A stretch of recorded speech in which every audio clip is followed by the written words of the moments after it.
Hello everybody. If you were to boot up Don't Starve Together, hop into a server and mouse over a survivor of your choice, you'll see that they all have their odds of survival listed next to their picture. This is, most likely, a very weird way of gauging a survivor's complexity, or more simply, even their difficulty, with survivors marked as slim being easier to grasp for new players, and survivors marked as grim being slightly more complex, harder to grasp survivors that, despite most of the time being very powerful and easy once you understand the game a lot more, are not the best for new players. You also have Wes, who is the only survivor with no odds of survival. But this got me thinking, what are the survivors' actual odds of survival? If we plucked the survivor and dropped them into the constant with no formal knowledge of the place, which ones are more likely to survive longer than the others? Not from a gameplay standpoint, since that's entirely up to the skill of the gamer, but instead from a character standpoint, a background and lore standpoint. Let's see about that. First of all, a character that has their odds of survival in-game accurate to their actual odds of survival is Wes. Yeah, he has no odds of survival. The guy himself is weak in both body and spirit, and strikes me as the kind of guy who has absolutely zero experience in any survival setting. Unless you count busking on the streets of France a survival environment, which, to be honest, it probably is. No skills, no strength. Wes probably died a fair couple dozen times before Maxwell got bored and threw him into mime jail. Maybe he did that as an obscure way to protect him from himself. Next up, let's look at someone who probably has very high odds of survival, Wirt. A local denizen of the Constant would be well equipped to surviving in their own home, with talents around harshing it in one of the most dangerous biomes in the entire game, with perks around seeing tentacles and befriending mosquitoes, to even having incredibly powerful big green dudes to fall back on if she's ever in danger. For a lot of survivors, the Constant would seem like a horrible place to live, but to Wirt, it's just her house and home, and she wouldn't have it any other way. Even though she has the intelligence of a human 4-year-old and eats dirt for a living. Still has better odds than any other survivor though. The same can't be said for Wolfgang though, whose odds of survival would be somewhat low. He's got an incredibly buff physique and strength, but such a body is only good for show most of the time, and would have such an incredibly high caloric requirement to keep up. One that can't always be met in the Constant unless you step out of your comfort zone. A comfort zone Wolfgang is notorious about not stepping out of, with his generalised fear of nearly everything the world throws at him, from the rightfully scary monsters to the equally as rightfully scary darkness that kills you. Sorry big guy, it's really tough out there. How about we look at the very guy that helped shape the Constant itself, Maxwell. Now you'd think this guy would rank pretty poorly due to him being a frail little spoiled brat who would die if the breeze hit him the wrong way, or if his lobster was too buttery.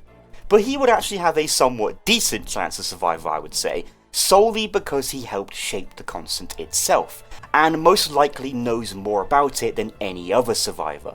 All of the little traps that he set, all of the hybrids that he stitched together, and the elements he poured into this world, he would know how to handle them better than anybody else. Provided his body and mind is willing, of course. He's also most likely the only survivor that would know right away that you can't die to escape the place, so would be a lot less carefree. Someone whose mind and body is willing would absolutely be Winona. Her odds of survival are very high. She's already a strong lady who worked labourer's jobs at a factory in the past, and is not afraid to get her hands dirty in any situation.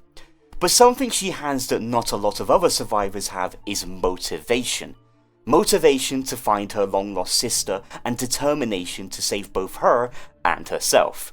Whilst most other survivors are here just to survive and here against their own free will, Winona is here for something much more important than just that, and would have the best motivator to never give up and keep living, no matter how horrible the Constant may get.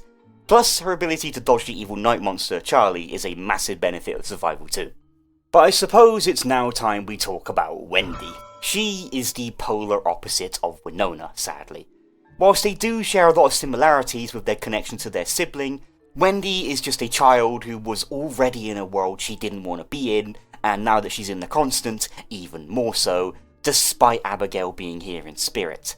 Don't look at Wendy's quotes for certain items if you want to have a good time. But thankfully, if you see how Wendy is now in recent animated shorts, she's got a whole lot more to live for and is smiling way more than she ever did in the past. So at least things probably end up working out in the end.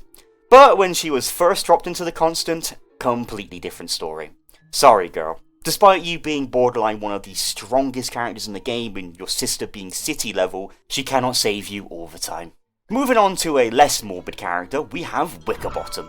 She kind of falls into the same class as Maxwell, where it's an old, frail, physically unfit character who would have better odds of survival than you'd expect thanks to their knowledge. Not because she made the constant or anything, but because of her insane encyclopedic brain. She's constantly prattling off the proper names of almost anything she encounters, and a lot of the time, that includes whether something is safe to eat or not. Simply due to her vast alms of knowledge, I'd trust Wickerbottom to have better survival knowledge on which berries are poisonous and which meat is safe to cook over someone like Wilson. Fried tubers from Hamlet's being a great example of this case. In fact, let's talk about Wilson now. I feel it's only fitting to call Mr. Average himself average at survival. Even though Wilson may seem like a failure of a scientist whose arrogancy is second only to how many times he's graduated university, it would be a discredit to say he's not still pretty smart in some regards. How much of that knowledge is about survival is up to him to decide, but he did canonically die 1 million times, so take that as you will. But knowledge in one field often means knowledge in the other, and despite him not fully being certain that fried tubers will still kill you, his hesitance and inquisitiveness on the matter makes him slightly more than hopeless when it comes to survival. But speaking of characters who have canonically died, let's talk about Weber. Yeah, if you recall, to unlock Weber in Reign of Giants, you need to uncover his skull from a spider and bury it in a grave in some weird twisted necromantic rite. So that means Weber's odds of survival should be none. But let's, for the sake of this video, pretend that didn't happen. Now if Weber, spider child that they are, was dropped into a survival world, I'd like to think their odds would be pretty good. Sure, the kid part of Weber would have zero survival skills and survival knowledge, but I bet you, if the spider part is cooperative, he could pull the boy together and help him survive in the constant as a denizen of the constant, just like how Work does it. Showing him all of the weird things that he can eat, all of the things to avoid, and be backed up by an army of 1 million spiders at a moment's notice. Great odds of survival when the scales are like this. But yeah, canonically, I don't think the boy and the spider got along very well when fresh in the constant, so their death was inevitable. Let's talk about the last child stuck in the constant now, Walter. Now, Walter on paper would have a near perfect survival grade, since he is literally the only survivor on this list who has actual training in a survival setting as a Boy Scout. He knows all of the ins and outs of wilderness survival, way more than any survivor would, and he is fearless to boot. However, his fearlessness is his downside. Him not knowing what weird and bizarre things in this weird and bizarre world are to be feared and respected would get him killed, and almost did so in his animated short if it wasn't for Wobie. So I think his odds of survival would be low if he was on his own, and very high if he had Wobie to guide him to safety. All of his skills and training would mean absolutely nothing if his super loyal dog didn't save him from death, probably numerous times. From one Canadian to another, we have Woody. Near perfect survival score, I would say. This man, need we forget, lived in the wilderness before he even came to the constant. Being an outdoorsman is his bread and butter. Sure, he's not the brightest bulb in the box or the sharpest tool in the shed, but his incredible experience simply living in the wilderness for leisure would score him very high on this weird list I'm making up.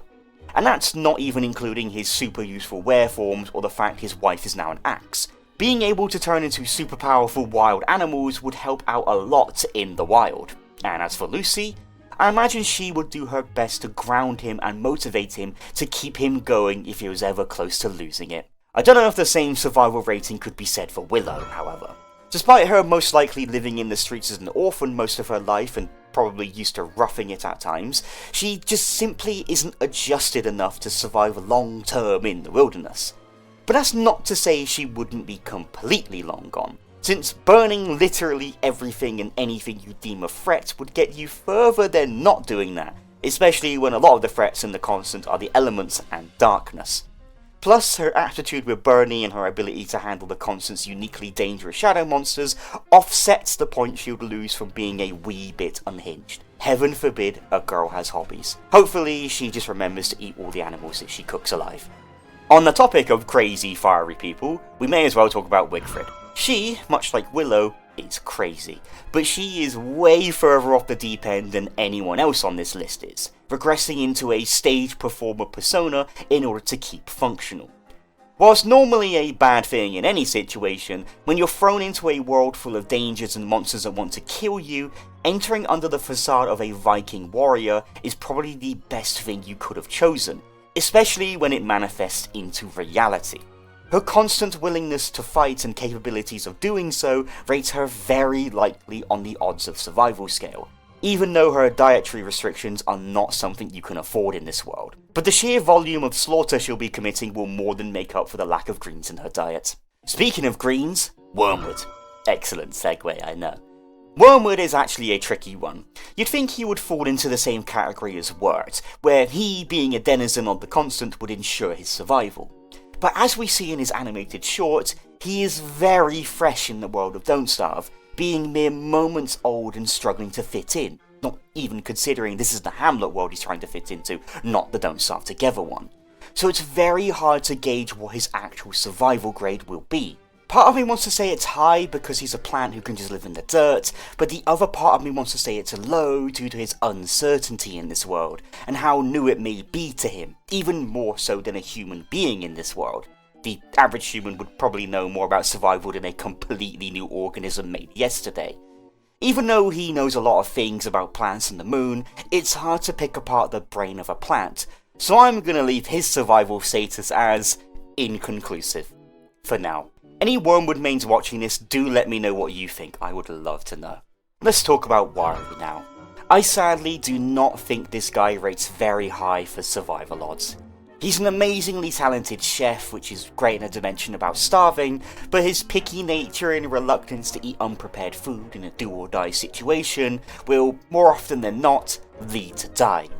But maybe if you remind him about his mamam and tell him that he needs to do it for her, then just maybe he'll push his survival grade up just enough to make her proud, and hopefully see her again if he could ever escape.